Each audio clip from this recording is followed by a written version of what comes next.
Hi everyone, welcome to the channel guys. आप thumbnail देखकर ये सोच रहे होंगे कि आरबीआई ने पैटर्न में कुछ बड़ा चेंज कर दिया है, क्या अब फेज 1 में कोई फेलियर नहीं होगा? तो मैं बहुत क्लियरली यहां पे बताना चाह रहा हूं, this thumbnail is a clickbait.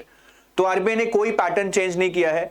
अब आप ये भी सोच रहे होंगे, क्या अंचित सर अब आप भी ये थंबनेल क्लिकबेट बनाकर वीडियो बनाने लग गए हैं?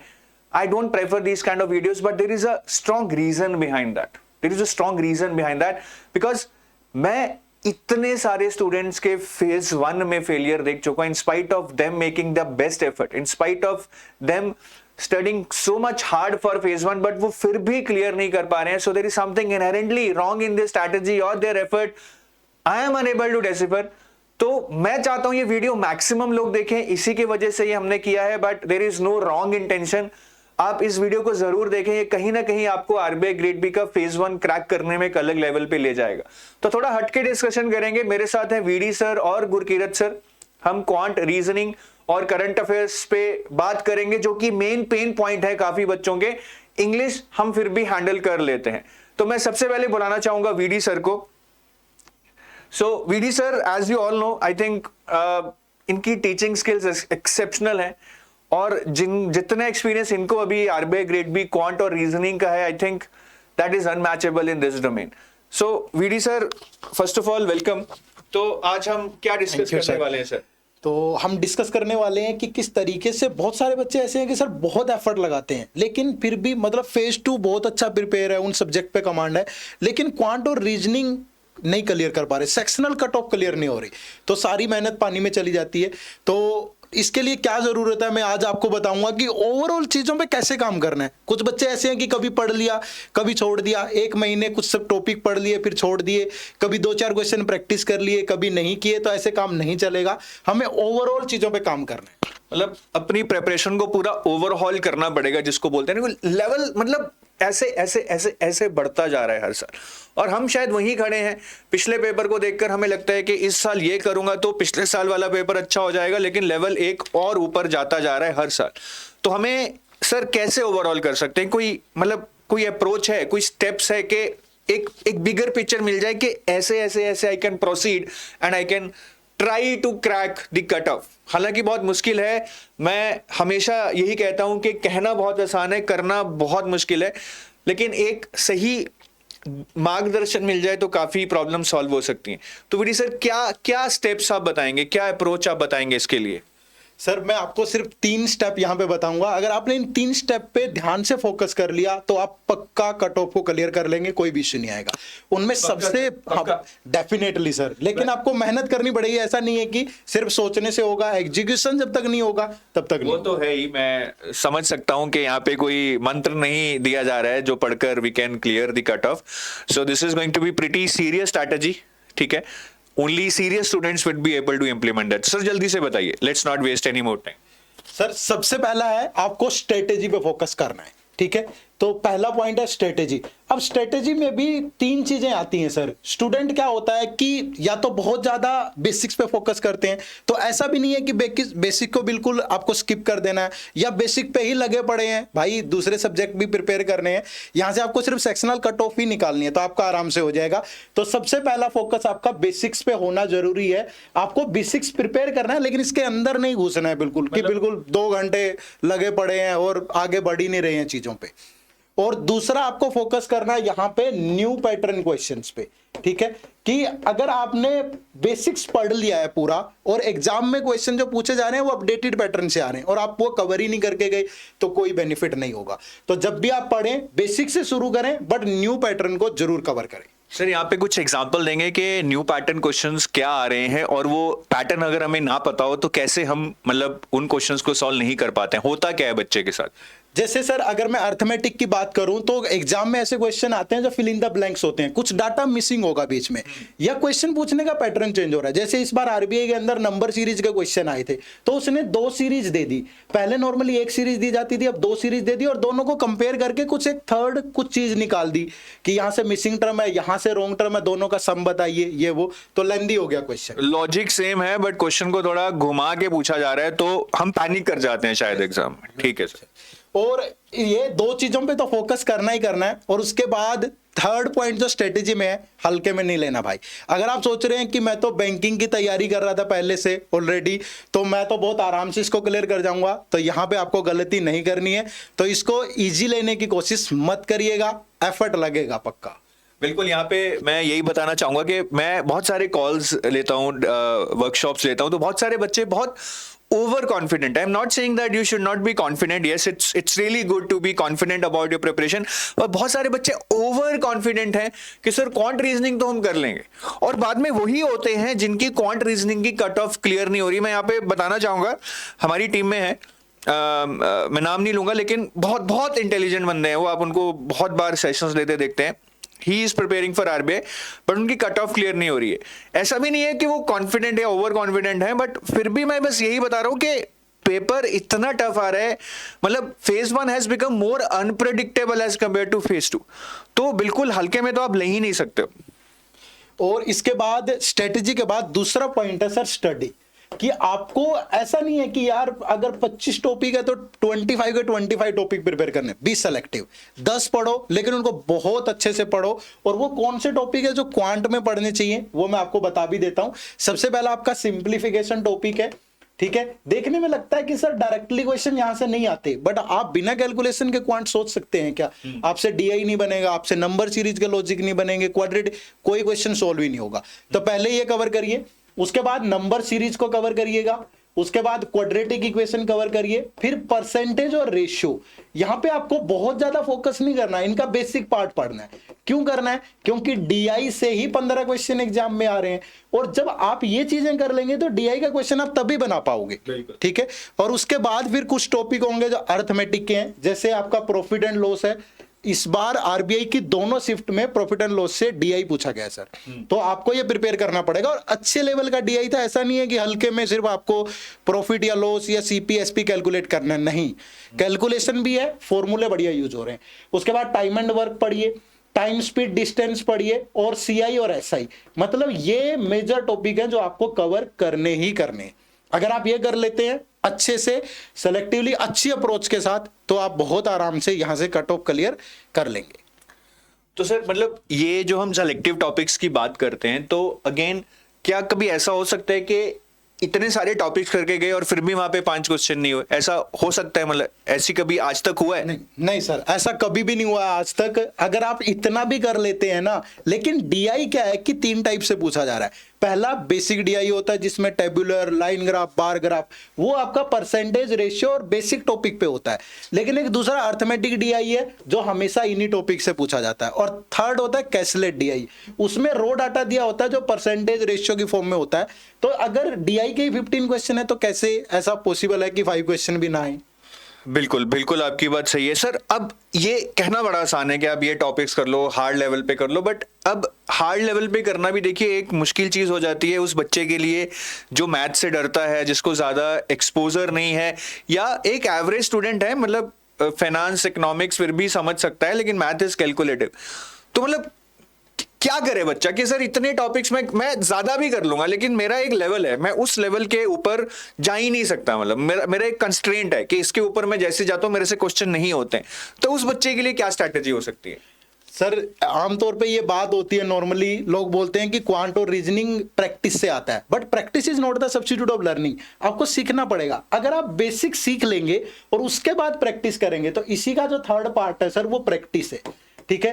तो आपको बेसिक सीखने के बाद जब आप प्रैक्टिस करेंगे धीरे धीरे, आप बहुत ज्यादा सेक्शनल टेस्ट नहीं दे सकते। एक सेक्शनल टेस्ट है आरबीआई का, उसमें 30 क्वेश्चन होते हैं और टाइमिंग 25 मिनट है। मत दो ऐसे टेस्ट। अगर आपके पास टाइम नहीं, आप नहीं कर सकते, आप अपने आप को फील करते हैं कि डिमोटिवेट हो जाऊंगा, कम स्कोर आएगा, आप कुछ ऐसे सेक्शनल टेस्ट बना लीजिए जिसमें 10 क्वेश्चन हो, जिसमें 12 क्वेश्चन हो, मैक्सिमम 15 क्वेश्चन हो, और ट्राई करो कि उसमें से 3 से 4 क्वेश्चन भी अगर आपके 10 मिनट में सोल्व हो जाते हैं, तो आप तब भी इस एग्जाम में इस सेक्शन को आराम से क्वालिफाई कर सकते हैं।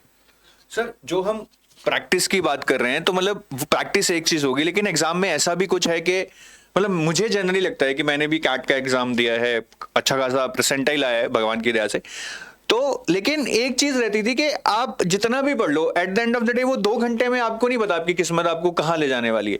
तो प्रैक्टिस उसमें हेल्प कर सकती है, मतलब कि मैं ज्यादा प्रैक्टिस करूंगा तो मुझे सिलेक्शन करनी आ जाएगी, मुझे एलिमिनेट करना आ जाएगा कि ये क्वेश्चन करना है या नहीं करना है, और मैं थोड़ा अपनी एंग्जाइटी और प्रेशर को झेलना सीख जाऊंगा। तो ये प्रैक्टिस से होता है इस पे इम्प्रूवमेंट। सर ये सारी चीजें प्रैक्टिस से ही होती हैं, क्योंकि जब तक हम चीजों के साथ यूज टू नहीं होंगे, बहुत बार तो ऐसा भी लगता है जब बिना प्रैक्टिस के हम एग्जाम में जाते हैं तो वो कर्सर ही नहीं हिलता है, पूरा क्वेश्चन नहीं पढ़ पाते हैं, ऊपर नीचे देख नहीं पाते हैं। तो जब तक स्क्रीन के साथ ही फ्रेंडली नहीं होगे तो आप कैसे करोगे? तो आपको यूज टू होना है, प्रैक्टिस करनी है, बेसिक पे ध्यान देके। यार क्या होगा ज्यादा से ज्यादा सर कि पहली बार आपने 10 क्वेश्चन का 15 क्वेश्चन का सेक्शनल टेस्ट दिया, एक क्वेश्चन सही हुआ, बस ज्यादा से ज्यादा क्या होगा? लेकिन धीरे धीरे अगर आपको करना है, वो सपना जो आपने देखा अगर वो परेशान कर रहा है तो डेफिनेटली आपको हार्डवर्क तो करना ही पड़ेगा। बिल्कुल सही आपकी बात कि एक क्वेश्चन सही हुआ, 10 दिन बाद 2 और शायद, मतलब अगर हमारी किस्मत साथ दे, मेहनत साथ दे, तो 30 दिन के बाद उसी 10 क्वेश्चन में से 3-3 होने शुरू हो सकते हैं, which is a very good number, and that is like you are almost clearing the cut off in the actual paper. तो सर ये क्वांट की हो गई। अब जरा हम इसको मिटा दें तो थोड़ा रीजनिंग का भी डिस्कस कर लें, क्योंकि रीजनिंग भी एक पेन पॉइंट बनता जा रहा है। क्वांट तो शुरू से ही था। अब मैं क्या बोलूं कि मतलब मन तो गाली देने का कर रहे हैं, लेकिन what they have done is कि they have also started putting reasoning also very tough. तो मुझे तो अभी भी समझ नहीं आता है what they are hiring, humans और calculators, but anyways I think that's a professional organization, they know what they are doing. So हमें शायद समझ नहीं आ रहा, लेकिन उनको काफी अच्छे से समझ आया होगा कि वो क्या कर रहे हैं। And I mean, whatever is the process, still they are recruiting the best, that we know. कोई एरा गैरा नहीं पहुंच रहा है, बेस्ट ही वहां पे पहुंच रहे हैं। तो सर रीजनिंग में क्या करना चाहिए हमें? सर रीजनिंग में भी यही सेम अप्रोच होगी, आपको इसी स्ट्रेटेजी पे काम करना है सबसे पहला तो, ठीक है? Strategy मतलब बेसिक चीजें करनी है आपको, न्यू पैटर्न के क्वेश्चन करने हैं, और आपको हल्के में नहीं लेना बिल्कुल भी। लगता है कि हमने इनइक्वालिटी के सीधे सीधे 4 क्वेश्चन सोल्व कर लिए तो बैंकिंग में वही पूछे जाते हैं तो वहां भी ऐसा होगा, बिल्कुल नहीं होगा। हो सकता है कि वो इनइक्वालिटी टॉपिक ही ना पूछे, तो आप कहां जाएंगे? क्योंकि number of question sitting arrangement और पजल से बढ़ते जा रहे हैं, ठीक है? और जो नॉर्मल टॉपिक होते हैं जैसे ब्लड रिलेशन है, तो वहां से भी पजल की बजाय सिंगल क्वेश्चन, इंफॉर्मेशन ज्यादा है, क्वेश्चन 1 या 2 ही पूछ रहा है, तो आपको इस पे काम करना पड़ेगा। तो आपको बेसिक तो प्रिपेयर करना ही है, उसके बाद आपको यहाँ पे जो आपका जितना भी न्यू पैटर्न क्वेश्चन है वो कवर करिए।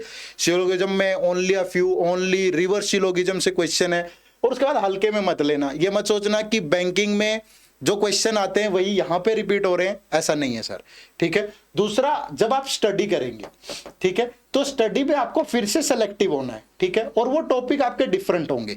अब इसको मैं 2 पार्ट में डिवाइड करता हूं, वैसे तो पूरी रीजनिंग 3 पार्ट में डिवाइड कर रहा हूं। पहला होता है जो बेसिक टॉपिक है। बेसिक टॉपिक में क्या होगा? जैसे आपका इनइक्वालिटी है, या आपका सिलोगिज्म है, ठीक है? सिलोगिज्म है, आपका डायरेक्शन सेंस है, ठीक है? आपका ब्लड रिलेशन है, आपका रैंकिंग है, आपका कोडिंग डिकोडिंग है, अल्फा न्यूमेरिक अल्फाबेटिकल सीरीज है। ये बेसिक चैप्टर होते हैं, और इसी में आप मशीन इनपुट आउटपुट को भी डाल सकते हो, क्योंकि coding decoding alpha numeric series machine input output, इनका लेवल जो कंसेप्ट होता है सेम होता है बिल्कुल। तो यहां से वो एग्जाम में मैक्सिमम 20 क्वेश्चन पूछ रहा है इन टॉपिक से, और इसके बाद जो 30 क्वेश्चन है वो आपके सिटिंग अरेंजमेंट और पजल से है।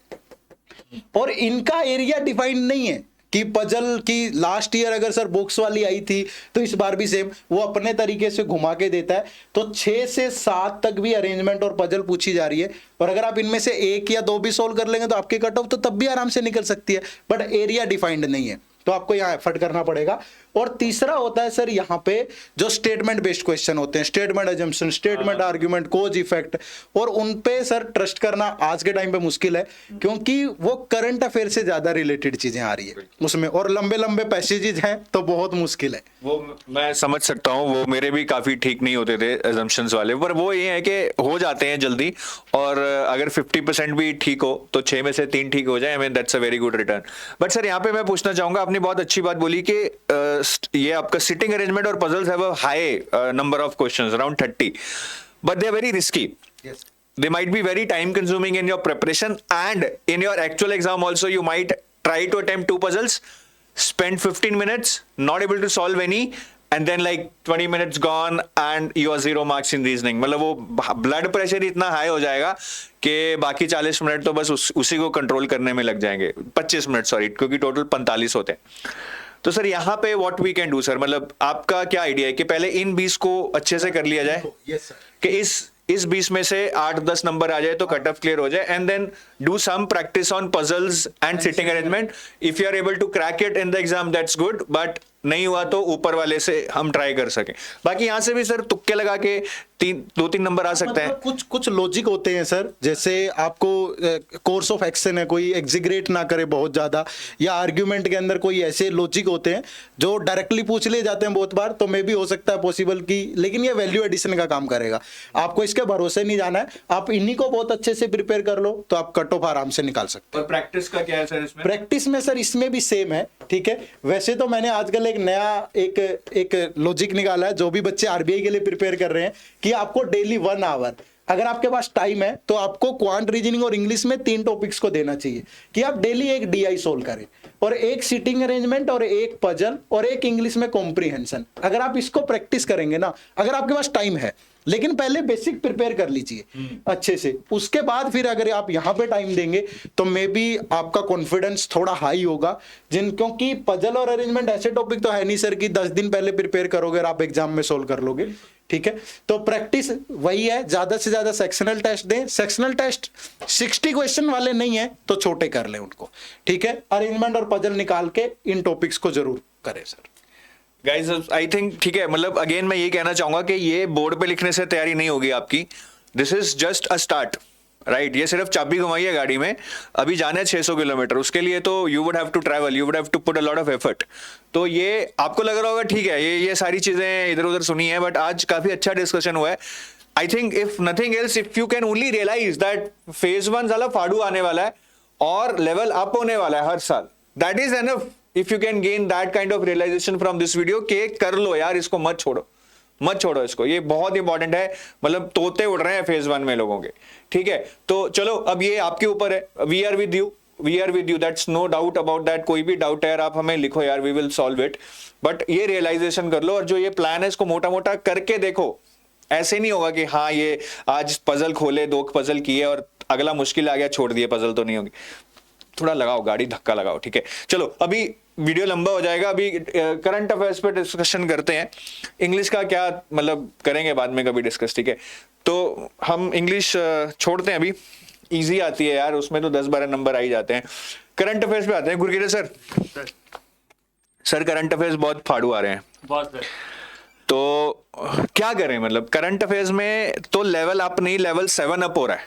बिल्कुल सर. हम जितना भी सोचें कि ऐसा पेपर आएगा, but the paper is at a different level. Questions में ही वो इतना घुमा रहे हैं हमें कि मतलब वी कैन नॉट प्रिडिक्ट और नोबडी कैन प्रिडिक्ट. ये कहना बड़ा आसान है कि हमने ये पढ़ाया था, हमने ये पढ़ा. अरे भाई क्वेश्चन देखो यार, उसके ऑप्शंस देखो यार, देन यू रियलाइज कि यार ये तो मतलब शायद फैकल्टी भी नहीं कर पा रही है, बच्चा कैसे करेगा. तो लेवल 7 अप हो रहा है सर. क्या करना है जीए में? सर देखिए, सबसे पहली चीज तो वो दिन गए कि जीए में 60, 65, 70 आएंगे, नहीं आने वाले. टू बी रियली ऑनेस्ट, आपको अपना माइंडसेट ये बनाना है कि मेरे को 50% करके आना है. क्योंकि इस साल का पेपर अगर आप देख रहे हो, स्टेटमेंट बेस्ड क्वेश्चंस, मुझे ऑनेस्टली बोलूं, मैंने जब वो पेपर देखा, मैंने सबसे पहले बोला 25 मिनट में तो मेरे से भी नहीं 80 क्वेश्चन देखे जाएंगे, होने ही नहीं. तो इफ आई वाज आल्सो मैं होता तो मैं भी बोलता शायद 40-50 ही कर जाऊं, बहुत है. और वो भी बहुत ज्यादा है सर, मैं आपको बताऊं कितने कम नहीं है. जो लग रहा है ना कि मैंने सिर्फ 40 क्वेश्चन बोल दिए, 40 क्वेश्चन निकलने में इस बार दम निकल गया लोगों का, और नहीं होने वाला. मतलब सबसे पहले जो हमारी एक्सपेक्टेशन है वो रियलिस्टिक बन जानी चाहिए. पहले वीडियोस बनती थी हाउ टू स्कोर 70+ इन जीए, अब शायद वीडियो बनेगी कि हाउ टू स्कोर 40 और 40+ और how to ensure that you do not score less than 35 in GA. तो बिल्कुल एक लैंडस्केप चेंज हो गया है, बिल्कुल अलग लेवल पे ले गए हैं. और आई थिंक आप उस जीए का या करंट अफेयर्स का ज्यादा तोड़ नहीं ढूंढ सकते हैं. That is what I have felt. कहीं पे कोई एक न्यूज आई है किसी एक न्यूज़पेपर में, इतनी इंपॉर्टेंट भी नहीं है, उसको उठा के पूछ लिया. Because if you start covering like it, I mean your 1 month magazine, it would itself would become 400 500 pages which is again something impossible to do. तो चलो ठीक है, मतलब सबसे पहले ये है कि एक्सपेक्टेशन सही कर लो अपनी। जितना पेपर टफ आ रहा है उसमें हमें कुछ टारगेट करना ही नहीं है 60 70 75, हमें तो 40 मार्क आ जाए यार। 54 54 is the overall cut off. If I can score 35 in GA, बल्ले बल्ले, राइट। तो सर क्या मतलब again we have discuss multiple times the strategy for GA, कुछ अलग बताइए सर आज। सर मुझे लगता है जो बेसिक्स प्रॉब्लम पता है कहाँ पे है, we could not be able to understand there is 3 things in GA. सबसे पहले होता है कि जीए का स्कोप क्या है, ये तो सबसे बड़ा चीज है sir, right time to start. Right time बिल्कुल, मतलब किसी को पता ही नहीं पढ़ना कब है। मैं आज बोल दूंगा ना कल पढ़ लो, तो कोई तो आज से पढ़ना शुरू कर देंगे, कोई पेपर से हफ्ता पहले मुझे ले देगा, कोई फिर एक महामैराथन का सेशन देगा और बोलेगा मेरा जीए नहीं हुआ। तो राइट टाइम बहुत इंपॉर्टेंट है। और सर सबसे इंपॉर्टेंट यहाँ पे आई थिंक जिसको आप भी हमेशा बोलते हो, दैट इज रिविजन। रिवीजन पे बात करेंगे सर, पर मुझे आज तक रिवीजन का तोड़ नहीं पता लगा कि रिवीजन करते कैसे। मतलब मैं खुद रिवीजन करता था तो बार बार पढ़कर बच्चा बोले टाइम नहीं है, तो फिर रिवाइज कैसे करें। तो इसका कोई तोड़ हो तो बताना, वैसे मेरे पास तो नहीं है। But let's start with this sir, scope. जी सर, जैसे स्कोप में मैं बात करूं, स्कोप में ना जीए हम लोग एक बहुत बेसिक सुनते हैं कि जीए पढ़ना है, पर जीए में पढ़ना क्या है, जीए में भी डिफरेंट टॉपिक्स हैं, लेयरिंग्स हैं। जैसे मैं आपको बोलूं जीए में लेयरिंग्स कैसे होती हैं, आपने सुना होगा क्वेश्चंस आते हैं स्कीम्स के ऊपर, क्वेश्चंस आ रहे हैं आपके रिपोर्ट्स के ऊपर, क्वेश्चंस आ रहे हैं ईएसआई और फाइनेंस करंट अफेयर्स के ऊपर, आरबीआई नोटिफिकेशंस के ऊपर। और इसके अलावा जो चीज डिफाइंड नहीं है वो है जीए, जिसको हम बेसिक फॉर्म में, नॉर्मल फॉर्म में जनरल अवेयरनेस बोल देते हैं। ये टॉपिक्स डिफाइंड नहीं है, तो ये लेयरिंग सबसे पहले क्लियर होनी चाहिए सर माइंड में।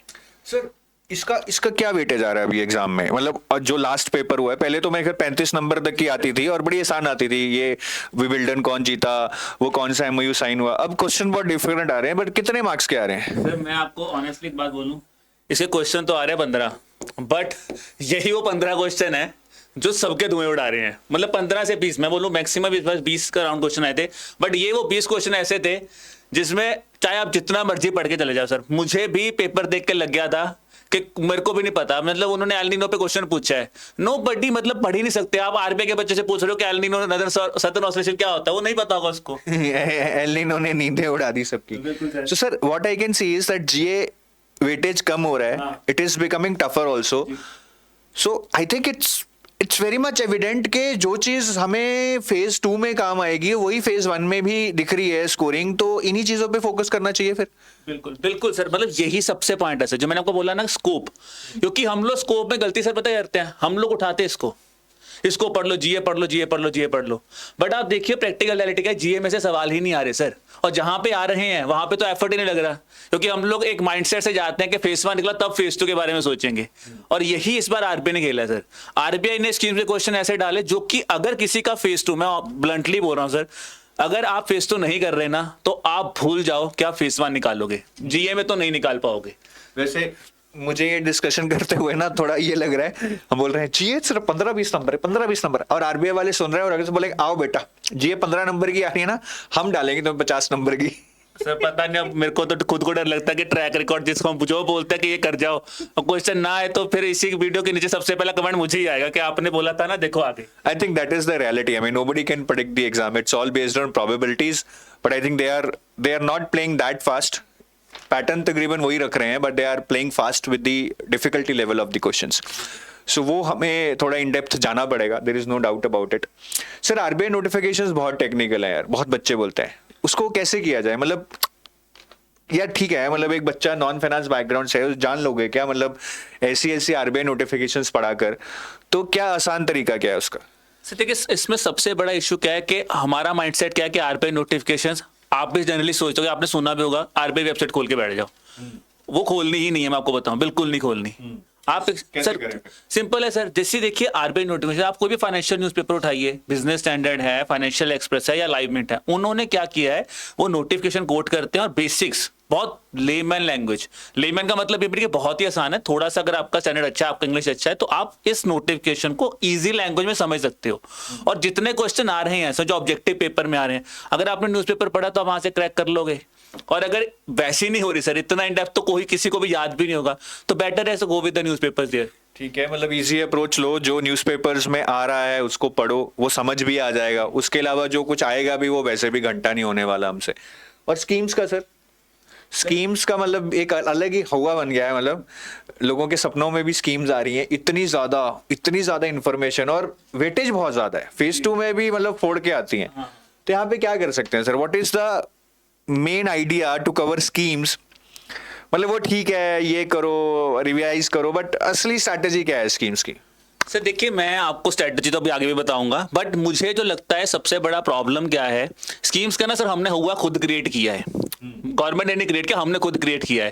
क्योंकि एक तो हमारे माइंड में चलता है 1 साल पुरानी स्कीम पढ़ेंगे, हम नई स्कीम पढ़ेंगे, हम ये वाली पढ़ लेते हैं, हम वो वाली पढ़ लेते हैं, और एंड में आपने देखो सर सबसे कॉमन डाउट है कौन सी पढ़ें। मैं सिंपल पढ़ता हूँ, सारी पढ़ लो, अगर मन में डाउट है तो क्यों रखना, सारी पढ़ो, बट एक प्रॉपर तरीके से पढ़ना है सर। तरीका क्या होता है, अगर मैं आज आपसे बात करता हूं, जैसे आपने सुना, आप कल डिस्कस भी कर रहे थे कि बच्चे पूछ रहे हैं सर स्कीम में डाटा कौन सा याद करना है।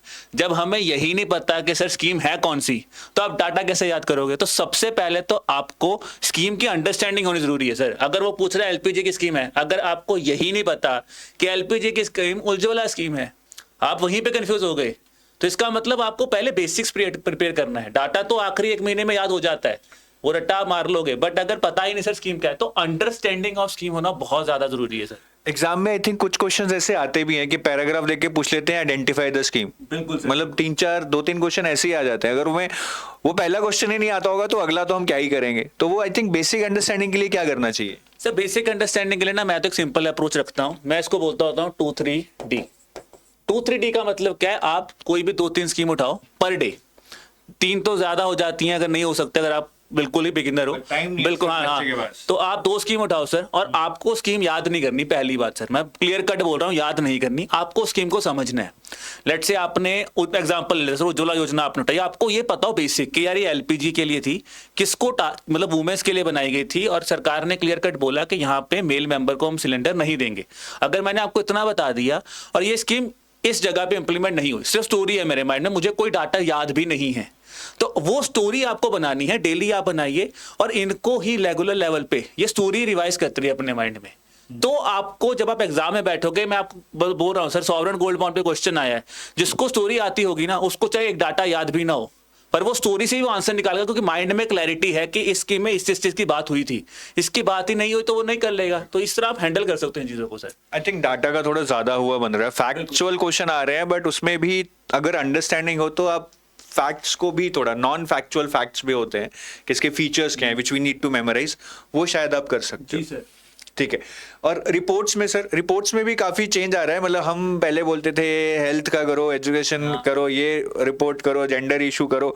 आ रही है आरबीआई की एनुअल रिपोर्ट, आरबीआई की reports and trends in the banking sector report. तो ये कोई चेंज है या हमें वो सारी रिपोर्ट्स करनी पड़ेंगी बिकॉज वी डोंट नो कहाँ से क्वेश्चन आ जाए? सर ये ना वही बात होती है, जो चीज कई बार होता है ना, चीज सामने पड़ी होती है और हम लोग इधर उधर घूमते रहते हैं, ये आरबीआई ये वो कर रहा है। आरबीआई ने अपने नोटिफिकेशन में क्लियर कट 7 स्कीम्स के 7 रिपोर्ट्स के नाम दिए हैं। हाँ बिल्कुल, RBI annual report, reports on trends and banking in risk, उसके बाद आईएमएफ की वर्ल्ड इकोनॉमिक आउटलुक बता दी, उसने बोला फाइनेंशियल स्टेबिलिटी रिपोर्ट से पूछेंगे, एक reports on currency and finance इस साल ऐड की थी, वर्ल्ड डेवलपमेंट रिपोर्ट। अब अगर आप पेपर खोलो सर, इस बार थोड़ा सा बच्चों को सरप्राइजिंग लगता है, क्योंकि जनरली हम सोचते थे आरबीआई एनुअल रिपोर्ट शायद फेज 2 की ज्यादा है, बट उन्होंने वो, मैंने जो हमने डिस्कस करते ना, मिथ ही ब्रेक कर दिया कि उन्होंने खत्म ही कर दिया कि फेज 1 कुछ है, फेज 2 है, तो वही रिपोर्ट्स पढ़नी है। बट अब मैं यहीं पे क्लियर कर दूं सर कि वो रिपोर्ट्स तब पढ़े जो लेटेस्ट एडिशन है, और ऐसा नहीं कि अभी स्टार्ट कर दीजिए, तो फिर वो काइंड ऑफ टाइम वेस्टेज ही है कि आउटपुट ही नहीं मिलेगा उस चीज से सर कुछ भी। मुझे तो ये लगता है सर उन्होंने क्वेश्चन बैंक बनाया है कॉमन, उसमें से जो जाता है फेज 1 में जान दे, जो जाता है फेज 2 में जान दे, there is no distinction now. Anyways चलो अब नेक्स्ट क्वेश्चन पे आते हैं sir, right time to start. ये बहुत मतलब मैं देखता हूं, दो आई कीप सेइंग, पर बच्चे अभी जुलाई से ही लगे हुए हैं नेक्स्ट ईयर करंट अफेयर पढ़ने, और उनसे पूछोगे आपका स्टैटिक पोर्शन कैसा है, सर वो तो अभी पढ़ना है, लेकिन करंट अफेयर हम डेली पढ़ते हैं सर, हम ब्रेक में पढ़ते हैं सर, हम आते जाते पढ़ते हैं सर, हम रात को सोने से पहले पढ़ते हैं। तो राइट टाइम टू स्टार्ट क्या है सर? मतलब हम अपने एफर्ट को ओवर बिल भी ना करें और बिल्कुल भी ना छोड़ दें। आपके हिसाब से what is the actual right time to start? Sir before coming right time to start, आपने बहुत अच्छा टॉपिक बताया कि स्टैटिक, और हम लोग ना एक एजम्पशन में जाते हैं स्टैटिक नहीं पूछेगा, बट अगर आपने स्टैटिक नहीं पढ़ा तो ये एग्जाम आपके लिए मुश्किल होने वाला है, क्योंकि करंट में से भी वो स्टैटिक पे क्वेश्चन पूछ रहे हैं। जैसे इस बार ईवे बिल पे सर उसने सवाल पूछ लिया, ठीक है, और उन्होंने एक दो फाइनेंशियल टर्म्स पे क्वेश्चन पूछा, कॉल मनी रेट उस पे क्वेश्चन पूछा, नोटिस मनी पे क्वेश्चन पूछा। अब अगर आपने अपना बेस ही बिल्ड नहीं किया तो आप कैसे करोगे सर? तो आपको स्टैटिक भी प्रिपेयर करना है, अगर और आपके पास स्टैटिक नहीं है तो ये राइट टाइम है उसको प्रिपेयर करने का। Coming back to this thing से जो आपने बोला right time to strategise, general perspective में मैं हमेशा बोलता होता हूँ कि फेज 1 से पहले आप 5 मंथ्स पढ़िए और फेज 1 से पहले 8 मंथ्स आपको फेज 2 से पहले, बिल्कुल फेज 2 से पहले आपको 8 मंथ्स जो हैं वो आपको यहाँ पे पढ़ने पड़ेंगे। तो सर ये 5 मंथ से कितने क्वेश्चन आ जाएंगे हमारे एग्जाम में? Idea in terms of percentage, just an idea. Sir ideally I will say 75 to 80% question आ जाएंगे, ठीक है, लेट्स बी रियलिस्टिक। 100% तो सर ना हमें करना है ना 100% यहाँ से मैं कभी कहीं भी नहीं बोल सकता, तो 100% तो नहीं है, बट हाँ हमने देखा है कि अराउंड 80% पेपर आपका 5 मंथ्स में से ही आ रहा है अगर आपका अच्छी तरह थॉरो है। और यहाँ पे मैं 8 मंथ्स बोलता हूँ, पर यहाँ पे ना 6 to 8 मंथ्स का एवरेज रह रहा है और यहीं पे आपका 80% जो पेपर है वो पूछा जा रहा है। तो व्हेन वी से 80% मतलब वो 5 मंथ्स की ड्यूरेशन में होंगे, पर हमें तो शायद 80% में से भी आधे आते होंगे राइट, क्योंकि स्कोप इतना बड़ा है हम सब नहीं। तो यहाँ पे अगर मैं 80% मानूं तो मतलब 64 क्वेश्चंस हो गए 80 में से, तो उसमें से अगर मैं 32 भी कराऊं दैट्स अ गुड अटेम्प्ट। बिल्कुल सर, बिल्कुल बिल्कुल sir. But I think sir एक चीज मैं और यहाँ पे आप जो भी डिस्कस हम कर रहे हैं, मैंने 5 महीने बोले बट हमें भी नहीं पता एग्जाम डेट कब है, तो वो एक माइंड सेट आता है कि मैं 5 महीने कब से काउंट करना स्टार्ट करूं। उसके लिए ना सर जो आपने स्टार्ट में बहुत अच्छा बोला कि जैसे बच्चे अभी जुलाई में पढ़ रहे हैं, मैं ये नहीं कहता कि आप करंट अफेयर्स नहीं पढ़िए, बट मैं ये भी नहीं कहता आपका करंट अफेयर्स बहुत ज्यादा पढ़िए। जो चीज हमने स्टार्ट की आप स्कीम्स से स्टार्ट कीजिए, अपनी अंडरस्टैंडिंग बनाइए, ताकि क्योंकि एक बहुत बड़ा प्रॉब्लम आता है सर, जब हम करंट अफेयर्स पढ़ना स्टार्ट करते हैं ना, हमारा माइंड पहले ही डर जाता है कि ये तो नहीं होने वाला, क्योंकि स्कोप इतना बड़ा है, इतना वास्ट टॉपिक्स वो पूछ रहे हैं, माइंड सेट ही नहीं है।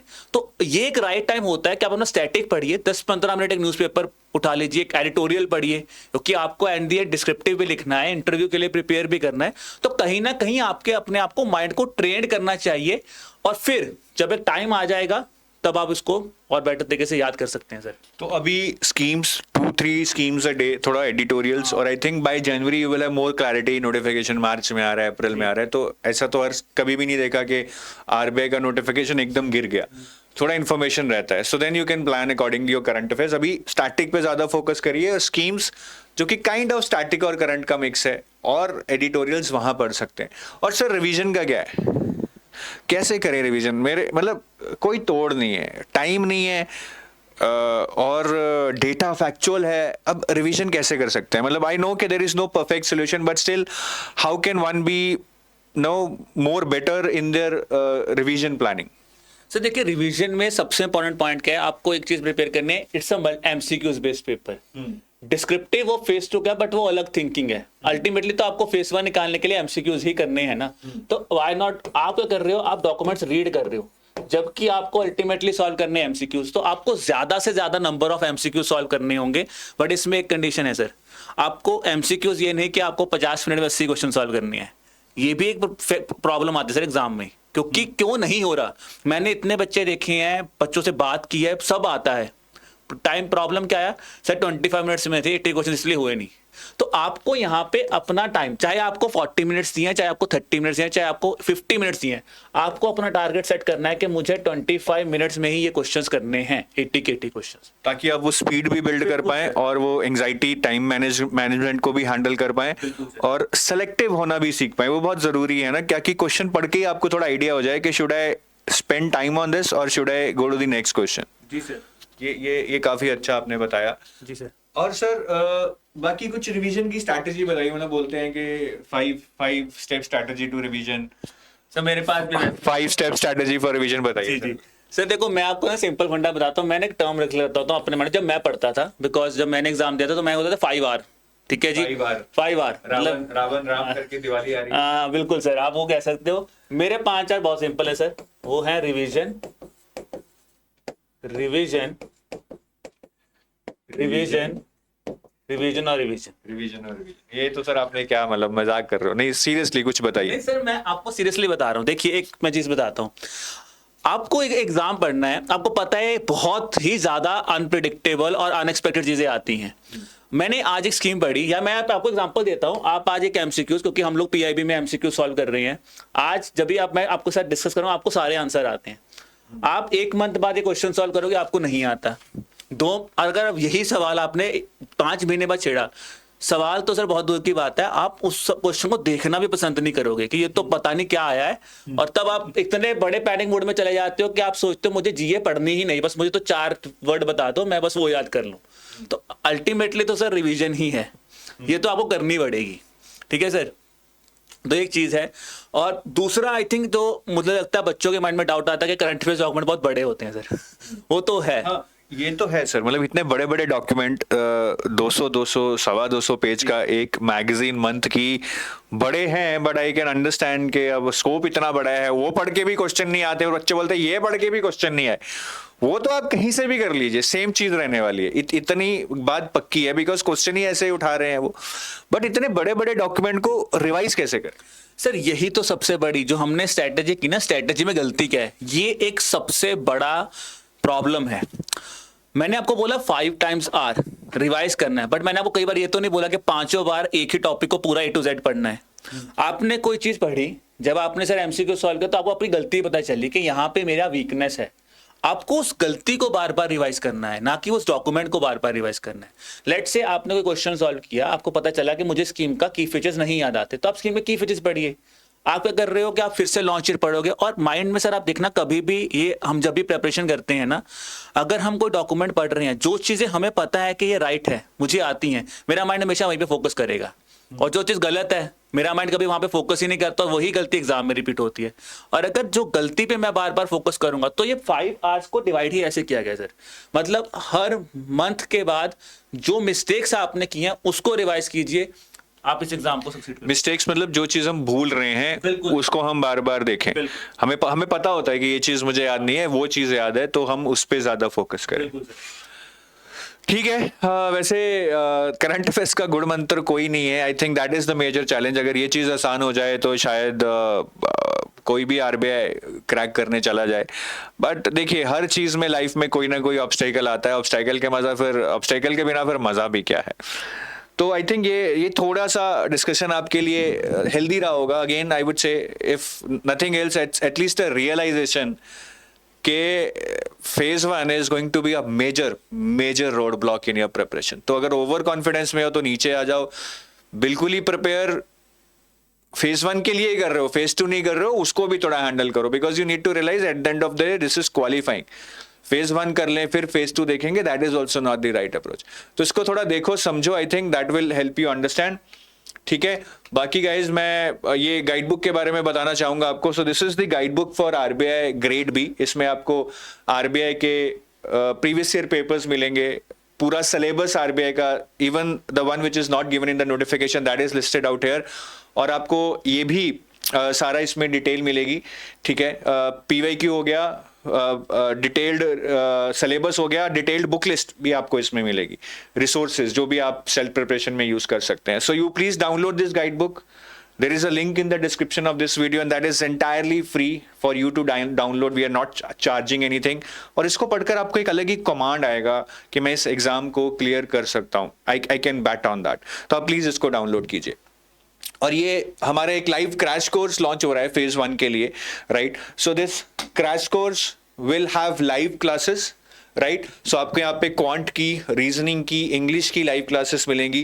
करंट अफेयर्स का आपको पूरा monthly magazines, reports, schemes, MCQs सब मिलेगा। ठीक है। So you will get a daily target, एक पूरा स्टडी प्लान होगा कि आपकी किस दिन किस टॉपिक पे क्लास हो रही है। सो डेली टारगेट होगा आपके पास उस स्टडी प्लान का।